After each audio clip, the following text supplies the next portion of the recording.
ಎಲ್ರಿಗೂ ನಮಸ್ಕಾರ. ಇವತ್ತು ಬೆಳಗ್ಗೆನೇ ಎದ್ದೊಳ್ತಾ ಇದ್ದಂಗೆ ನಮ್ಮ ರಾಬರ್ಟ್ನ ಮತ್ತು ಅಲೆಕ್ಸ್ನ ವಾಕಿಂಗ್ ಅಂತ ಇಟ್ಕೊಂಡು ಹೋದ್ರಿ. ಬಟ್ ಇವತ್ತೇನೋ ಗೊತ್ತಿಲ್ಲ, ನಮ್ಮ ರಾಬರ್ಟ್ ಸ್ವಲ್ಪ ಜೋಶಲ್ಲಿದ್ದ. ಅಲ್ಲಿ ಯಾವುದೋ ಒಂದು ಎಣ್ಣೆ ಇತ್ತು ಅಂದ್ಬಿಟ್ಟು ಅದಕ್ಕೆ ಲೈನ್ ಹೊಡಿತಾ ಇದ್ದ. ಅದನ್ನೆಲ್ಲ ನೋಡ್ಕೊಂಡು ಹಾಗೆ ಒಂದು ವಾಕ್ ಹೋಗ್ಬಿಟ್ಟು ಬರೋಣ ಅಂತ ಹೊರಟೆ. ಆಮೇಲೆ ವಾಕಿಂದ ಬರ್ತಾ ಇದ್ದಂಗೆ ಹಾಲು ಕರಿಯೋಣ ಅಂತ ಕೂತ್ಕೊಂಡೆ. ಈ ಹಾಲು ಕರಿಯೋದೆಲ್ಲ ನಮ್ಮದೊಂಥರ ರೂಟೀನ್ಗರು, ಅಭ್ಯಾಸ. ಅವತ್ತಿಂದನೂ ಅಭ್ಯಾಸ ಆಗೋಗ್ಬಿಟ್ಟೈತಿ. ಬೆಳಗ್ಗೆ ಅಂದರೆ ಹಾಲು ಕರಿಬೇಕಷ್ಟೆ. ಆಮೇಲೆ ನಾರ್ಮಲ್ ಅಲ್ಲಿ ಉಜ್ಜಬೇಕು, ಅಲ್ಲೆಲ್ಲ ಉಜ್ಜಿಬಿಟ್ಟು ಹಾಲು ಕುಡಿಯೋಣ ಅಂತ ಹೋದೆ. ಆ್ಯಕ್ಚುಲಿ ನಾನು ಅಲ್ಲಿ ಉಜ್ಜಬೇಕು ಅಂದಾಗೆಲ್ಲ ಒಂದು ಯೋಚನೆ ಬಂದೈತಿ, ಯಾಕೆ ಯಾವಾಗ ಅಲ್ಲಿ ಉಜ್ಜಬೇಕು ನಾವು? ಹುಲಿ ಸಿನಿಮಾ ಆ ಕಾಡಲ್ಲಿರೋ ಪ್ರಾಣಿಗಳೆಲ್ಲ ಲುಚ್ತಾವ, ಬೇಡ ನಮ್ಮ ಮನೇಲಿರೋ ದನ ಕರುಗಳೆಲ್ಲ ಲುಚ್ತಾವ, ನಾವು ಯಾಕೆ ಉಜ್ಜಬೇಕು ಅಂತ. ಬಟ್ ಏನೂ ಮಾಡೋಕ್ಕಾಗಲ್ಲ.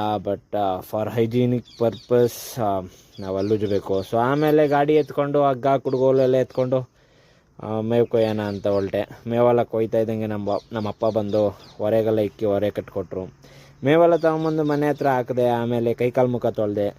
ಸುರಿತಾ ಇತ್ತು ಸೆಕೆ, ಹಂಗೆ ಈ ತಣ್ಣೀರು ಬೀಳ್ತಾ ಇದ್ದಂಗೆ ತಣ್ಣಗಾಯಿತು. ಇವತ್ತು ನಾಷ್ಟ ಬಂದು ಪಲಾವ್ ಚೆನ್ನಾಗಿತ್ತು. ಪಲಾವು ತಣ್ಣಗಿದೆ, ಸೌತೆಕಾಯಿ, ಆಮೇಲೆ ಸ್ವಲ್ಪ ಚಟ್ನಿ, ಸೂಪರ್ ಆಯಿತು. ಆಮೇಲೆ ಎಳ್ನೀರು ತೊಗೊಂಬರೋಣ ಅಂತ ಹೋದೆ. ಎಳ್ನೀರು ಯಾಕಪ್ಪ ಅಂದರೆ ನಮ್ಮ ಅಲೆಕ್ಸ್ಗೆ ಮತ್ತು ನಮ್ಮ ರಾಬರ್ಟ್ಗೆ ಪಾಪ ಸಿಕ್ಕಾಪಟ್ಟೆ ಬಿಸಿಲು. ಹಂಗೆ ಐಸ್ ಕ್ರೀಮು ಹಾಕೋಣ ಅಂದ್ಬಿಟ್ಟು ನಮ್ಮ ಗುಂಡವರ ಅಂಗಡಿಗೆ ಹೋಗಿದ್ರಿ. ನೋಡಿ ಗುಂಡ ನಾಚಿಕೆ ಬೀಳ್ತಂಕಲ್ಲ. ಆಮೇಲೆ ಅದಕ್ಕೊಂದು ಸ್ಪೂನ್ ಐಸ್ ಕ್ರೀಮ್, ಇದಕ್ಕೊಂದು ಸ್ಪೂನ್ ಐಸ್ ಕ್ರೀಮ್ ಹಾಕ್ಬಿಟ್ಟು ಎರಡಕ್ಕೂ ಒಂದೊಂದು ಎಳ್ನೀರು ಹಾಕಿದ್ರಿ. ಯಾಕಂದರೆ ಸಿಕ್ಕಾಪಟ್ಟೆ ಬಿಸಿಲು ಮತ್ತು ಊಟ ಬೇರೆ ನೆಟ್ಟಿಗೆ ಮಾಡ್ತಾಯಿಲ್ಲ.